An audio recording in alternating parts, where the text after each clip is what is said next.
जनता party की press वार्ता में आप सभी का हृदय से स्वागत है। मित्रों, आप सभी जानते हैं 7 चरण के चुनाव के 2 चरण समाप्त हो चुके हैं। 7 चरण के चुनाव के 2 चरण समाप्त हो चुके हैं।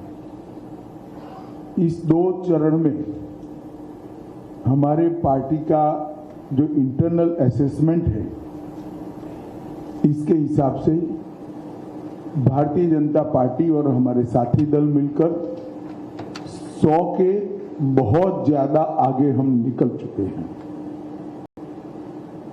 और हम बड़े विश्वास के साथ जनता के आशीर्वाद और समर्थन से 400 पार के हमारे लक्ष्य की ओर आगे बढ़ रहे हैं।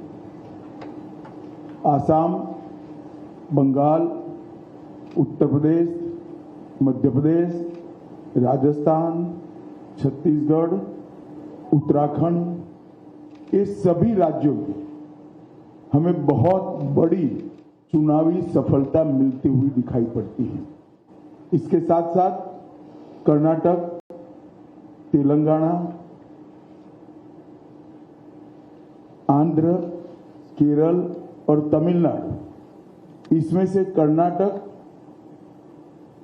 तमिलनाडु और केरल, ये 3 राज्यों में मतदान हो चुका है। कुछ बाकी है, परंतु जो शुरुआती ट्रेंड मिले हैं, दक्षिण भारत में भी भारतीय जनता पार्टी को बहुत अच्छा रिस्पांस मिल रहा है और इसके कारण हमारा 400 पार का लक्ष्य हम निश्चित रूप से सिद्ध करेंगे कि हम सबका विश्वास बना है। मित्रों, आप जैसे जानते हैं, कुछ दिन से कांग्रेस पार्टी ने हमारे 400 पार के लक्ष्य को ट्विस्ट करना शुरू किया है। उन्होंने एक प्रकार से 400 पार के लक्ष्य को संविधान बदलने के लिए ये लक्ष्य है और दूसरा एक अपप्रचार कर रहे हैं कि भारतीय जनता पार्टी 400 पार करने के बाद आरक्षण को समाप्त कर देगी। ये दोनों चीजें निराधार और तथ्यहीन है। भारतीय जनता पार्टी को पूर्ण बहुमत इस देश की जनता ने 2014 में भी दिया, 2019 में भी दिया। हम 10 साल से पूर्ण बहुमत के साथ की सरकार चला रहे हैं। हमने पूर्ण बहुमत का उपयोग कांग्रेस की तरह इमरजेंसी डालकर लोकतंत्र का गला घोंटने में नहीं किया। इमरजेंसी डालने के लिए, लोकसभा का टर्म एक्सटेंड करने के लिए, संविधान बदल करने में नहीं किया। हमने पूर्ण बहुमत का उपयोग धारा 370 को समाप्त करने में किया, ट्रिपल तलाक को समाप्त करने में किया, अंग्रेजों के कानून बदलकर भारतीय संस्कार और भारतीय पद्धति के कानून लाने में किया, कोरोना के खिलाफ लड़ने में किया और जब कोर्ट से जनादेश मिल गया तो राम मंदिर के निर्माण में भी हमारी सरकार ने पूरी अनुकूल जमीन तैयार करने में अपनी भूमिका की। कांग्रेस पार्टी एक झूठ फैलाकर जनता के बीच में भ्रांति पैदा करना चाहती है। मैं ये बात स्पष्ट कर देना चाहता हूं कि Bharatiya Janata party ST, SC, OBC के आरक्षण की समर्थक है और हमेशा इसके संरक्षक के रूप में अपनी भूमिका निभाएगी। ये बात नरेंद्र मोदी जी ने भी कई बार सार्वजनिक भाषणों में स्पष्ट की। एसटी, एससी, ओबीसी के आरक्षण में किसी एक राजनीतिक दल ने अगर डाका डाला है तो वो कांग्रेस पार्टी ने डाला है। सबसे पहले उन्होंने संयुक्त आंध्र प्रदेश में मुसलमानों को रिजर्वेशन दिया। वो रिजर्वेशन के कारण ओबीसी का रिजर्वेशन कटा। उसके बाद में कर्नाटक में रातों रात कोई सर्वे के करे बगैर, पिछड़ापन तय करे बगैर सारे मुसलमानों को ओबीसी कैटेगरी में डालकर उनके लिए 4% का कोटा रिजर्व कर दिया।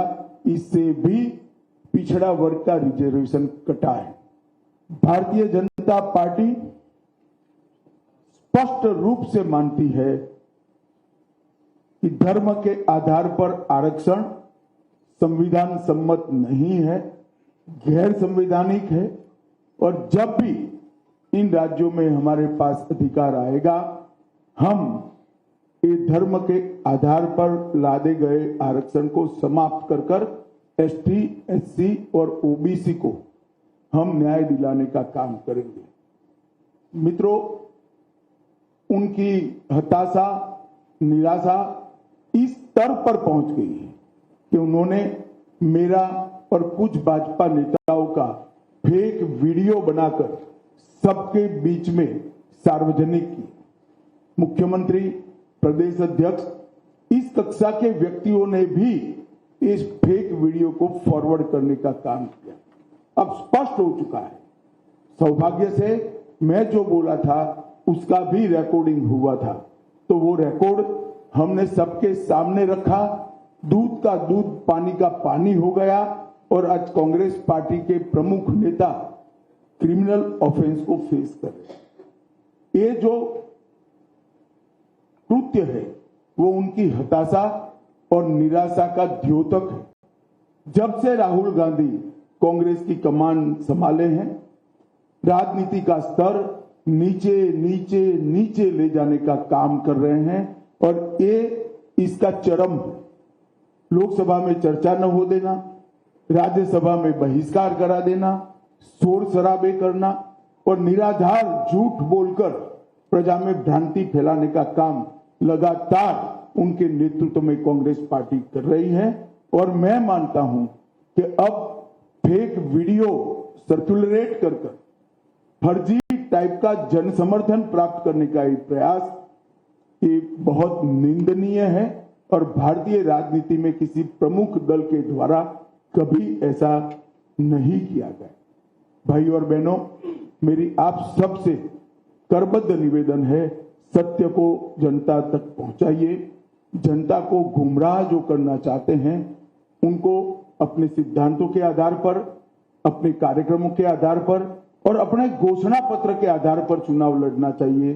फेक वीडियो सर्कुलेट कर नहीं, भारतीय जनता पार्टी के घोषणा पत्र को तोड़ मरोड़ कर जनता के बीच में झूठे तरीके से रखकर चुनाव नहीं लड़ना चाहिए।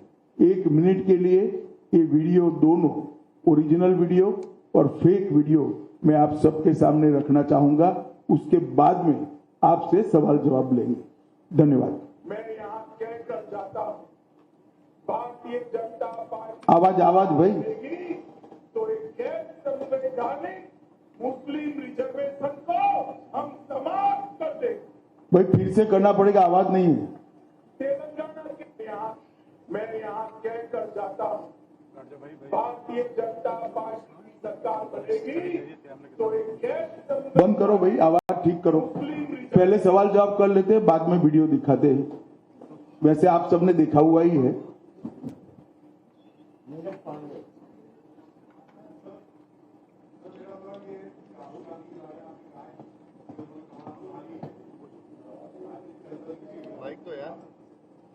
आपने चूंकि कहा कि जब से राहुल गांधी ने कांग्रेस की कमान संभाली है तो राजनीति का स्तर नीचे गिरता गया है। उनकी जो सीट थी राहुल गांधी की अमेठी, जहां से वो चुनाव लड़ते थे, और उनकी मां जहां से रायबरेली से चुनाव लड़ती थी, दोनों जगह से अभी तक उन्होंने कैंडिडेट भी नहीं दिए। और अब ये कहा जा रहा है, सूचना आ रही है कि दोनों लोग अब चुनाव भी नहीं लड़ेंगे दोनों सीट में, ना राहुल लड़ेंगे ना प्रियंका। इसे आप किस रूप में देखते हैं? देखिए, मुझे मालूम नहीं है मीडिया आज सुबह से दिखा रहा है वो सच है या नहीं है, लड़ेंगे या नहीं लड़ेंगे वो भी मुझे मालूम नहीं है। मगर मेरा मानना है कि इतना कंफ्यूजन रखना ही उनको आत्मविश्वास नहीं है वो दिखाता है। उत्तर प्रदेश में जिस प्रकार की आज स्थिति बनी है, वो अपनी परंपरागत सीटें छोड़कर भागे हैं। मैं नहीं मानता वो लड़ने की हिम्मत कर पाए। मैं यहाँ अभी रहने दो मैं कर जाता हूं अरे यार रहने तो भारतीय जनता पार्टी की सरकार अभी बंद करो भाई। तो एक गैर संविधान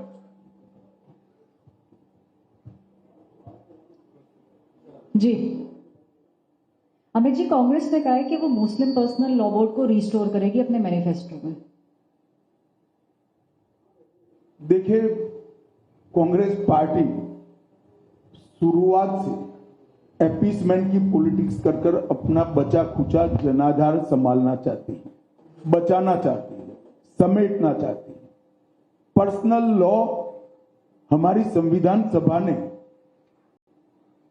देश के विधानमंडलों और देश की संसद को आदेश किया था कि जब भी अनुकूलता खड़ी हो इस देश में यूसीसी यूनिफॉर्म सिविल कोड लाया जाए। संविधान सभा में ज्यादातर सदस्य कांग्रेस के ही थे, वहीं यह निर्णय हुआ था, क्योंकि किसी भी पंथ निरपेक्ष देश के लिए धर्म के आधार पर कानून ठीक नहीं है। फिर भी आज ये जानते हुए भी संविधान के स्पिरिट से बिल्कुल उल्टा कांग्रेस ने अपने घोषणा पत्र में पर्सनल लॉ को लाने की बात करी है। भारतीय जनता पार्टी इसकी निंदा करती है। हमने हमारे घोषणा पत्र में कहा है कि हम ये प्रयास करेंगे कि पूरे देश भर में यूसीसी लागू किया जाए और हर धर्म के नागरिकों के लिए इस देश में एक ही कानून हो।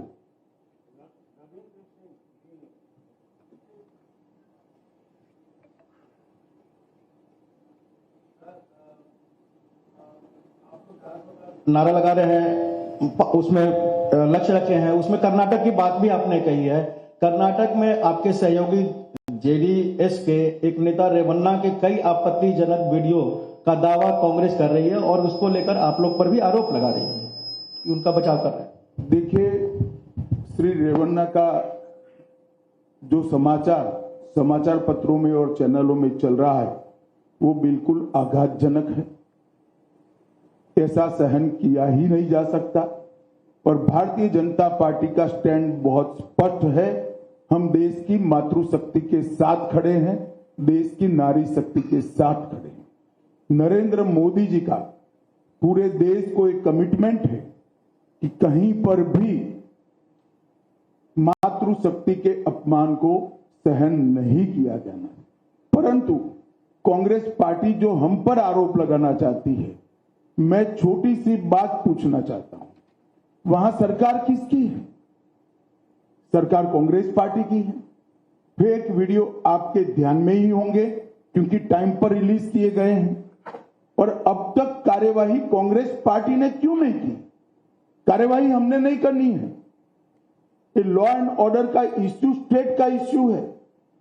प्रियंका जी हमसे सवाल पूछ रही है, मैं प्रियंका जी को कहना चाहता हूं, नरेंद्र मोदी जी और मुझसे सवाल पूछने की जगह आपके मुख्यमंत्री उप मुख्यमंत्री को सवाल करिए कि आपकी सरकार क्या कर रही है, क्यों जांच नहीं हो रही है। हम जांच के पक्ष में है और हमारे साथी दल जेडीएस ने भी उन पर कदम उठाने की घोषणा की है। आज शायद उनकी कोर कमेटी की मीटिंग है और कदम उठाए भी जाएंगे। इस प्रकार की घटनाओं को सार्वजनिक जीवन में, समाज में या निजी तौर पर कहीं पर कोई स्थान नहीं होना चाहिए। कठोर से कठोर कदम उठाने चाहिए। ये भारतीय जनता पार्टी का स्टैंड अपर है और उसमें कोई कंफ्यूजन भारतीय जनता पार्टी में किसी स्तर पर नहीं है। हम महिला शक्ति के अपमान का, मातृशक्ति के अपमान का घोर निंदा करते हैं।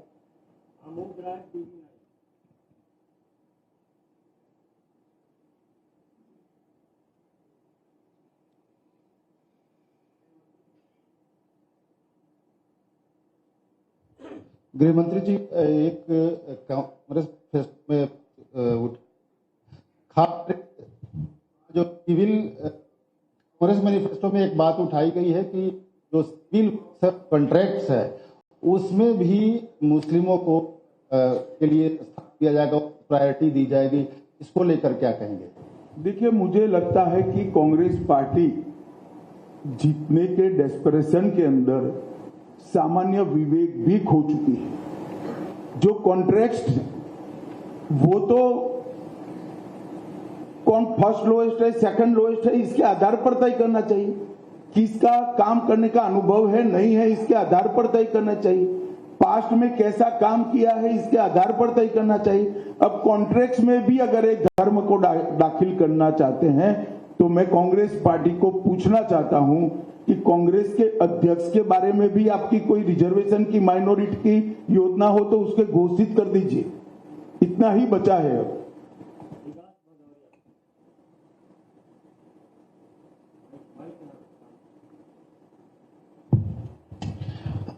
अमित जी, मेरा सवाल ये है कि प्रधानमंत्री बार बार ये कह रहे हैं कि 100 दिनों के अंदर वो एक बड़े फैसले लेने वाले हैं। उनकी सरकार कई बड़े फैसले। विकास जी, 100 दिन होंगे, मालूम पड़ जाएगा। हम ही जीत कर आने वाले। थोड़ी क्यूरियोसिटी को शांत करें। चलिए, मेरा सवाल ये है, क्या कुछ नहीं निकलेगा भैया, क्यूरियोसिटी शांत करें। समान नागरिक संहिता को लेकर बार बार ये कहा जा रहा है कि शायद 100 दिन के भीतर लागू हो जाएगी? वो आपकी एक कल्पना है। हमने हमारे घोषणा पत्र में 5 साल के घोषणा पत्र में रखा है, उचित समय पर हो जाए।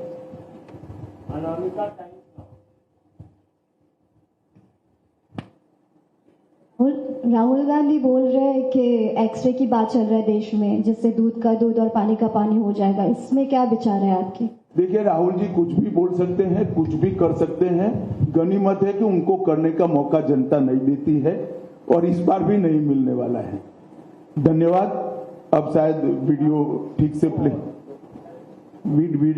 प्ले हो पाए। मैं यहाँ कहकर जाता हूँ, भारतीय जनता पार्टी की सरकार बनेगी तो एक गैर संवैधानिक मुस्लिम रिजर्वेशन को हम समाप्त कर देंगे। ये अधिकार तेलंगाना के एससी, एसटी और ओबीसी का है, वो अधिकार उनको मिलेगा और मुस्लिम रिजर्वेशन को हम समाप्त कर देंगे। भारतीय जनता पार्टी की सरकार बनेगी तो एक गैर संवैधानिक एससी, एसटी और ओबीसी का है, वो रिजर्वेशन को हम समाप्त कर देंगे। रिजर्वेशन को हम समाप्त कर देंगे। तो दोनों वीडियो आपके सामने है। मेरा करबद्ध निवेदन है कि रिजर्वेशन के बारे में और इस फेक वीडियो के बारे में कांग्रेस जो भ्रांति फैला रही है, वो भ्रांति को निरस्त करने में मीडिया भी अपना सहयोग दे। और आप सभी का इतनी सुबह यहाँ आने के लिए बहुत बहुत धन्यवाद। नमस्कार। हाँ बोलिए।